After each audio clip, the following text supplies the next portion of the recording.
অন্তর্বর্তীকালীন সরকারের উপদেষ্টা আসিফ মাহমুদ ও মাহফুজ আলমকে পদত্যাগের আহ্বান জানিয়েছেন বিএনপির নেতা ইশরাক হোসেন। তার দাবি, যেহেতু এই উপদেষ্টা রাজনৈতিক দলের সঙ্গে সম্পৃক্ত এবং ভবিষ্যতে সরাসরি যুক্ত হওয়ার সম্ভাবনা রয়েছে, এমনকি নির্বাচনে অংশ নেওয়ারও ইঙ্গিত স্পষ্ট, তাই তাদের পদত্যাগ করা উচিত। এতে বর্তমান সরকারের নিরপেক্ষতার ভাবমূর্তি আরো দৃঢ় হবে এবং তাদের নিয়ে চলমান রাজনৈতিক বিতর্কের অবসান ঘটবে। ইশরাক এ দুই উপদেষ্টাকে নাহিদ ইসলামের দৃষ্টান্ত অনুসরণের পরামর্শ দিয়েছেন। তিনি বলেন, নাহিদ চাইলে আরো কিছুদিন মন্ত্রিত্ব করতে পারে, জাতীয় নাগরিক পার্টিতে যোগ দিতে পারতেন, কিন্তু তিনি তা করেননি। তিনি সার্জিস আলম ও হাসনাত আব্দুল্লাহর উদাহরণ দিয়েছেন।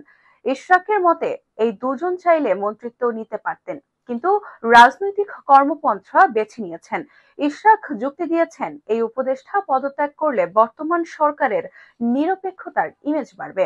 তিনি মনে করেন, সরাসরি রাজনীতিতে যুক্ত হয়ে দলীয় ও সাংগঠনিক কাজ করে অভিজ্ঞতা অর্জন করতে পারলে তারা দেশ ও জনগণকে আরো ভালো কিছু দিতে পারবেন। ক্ষমতা আঁকড়ে থাকলে দলের লোকজনকে বিশেষ সুবিধা দিতে হবে বলে আশঙ্কা প্রকাশ করেন ইশরাক।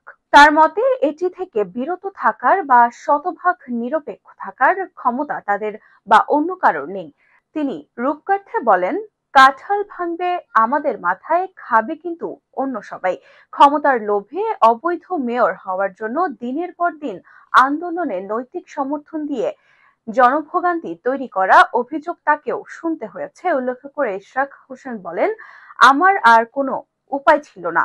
আপনাদের যে ভুল পথে পরিচালিত করা হচ্ছে সেটা জনগণকে বোঝানো দেশের জন্য প্রয়োজন ছিল। তিনি আরো বলেন, তাকে বাধা দেওয়ার কাজটি যৌথ সিদ্ধান্তে হচ্ছে, যা ন্যূনতম রাজনৈতিক বোধসম্পন্ন মানুষ বোঝে। তবে এটিকে ভুল পলিসি আখ্যা দিয়ে তিনি আসিফ মাহমুদ ভূঁইয়াকে ব্যবহার করা হয়েছে বলে মনে করেন ইশরাক। তার মতে, আইন আদালত মেনে নিতে না পারলে দেশ সংস্কার শুরু হবে কোথা থেকে। তিনি আরো বলেন, এখন পূর্ণাঙ্গ প্রক্রিয়া আমাকে সম্পন্ন করতেই হবে। বন্দোবস্ত আগেরটাই অনুসরণ হচ্ছে এবং আরো পাকাপোক্ত করা হচ্ছে মন্তব্য করে ইশরাক জোর দিয়ে বলেছেন, উপদেষ্টাদের পদত্যাগে দাবি থেকে সরে আসার জন্য সুযোগ নেই। তিনি প্রশ্ন রেখেছেন, আপনারাই বা কেন থাকতে চাইছেন।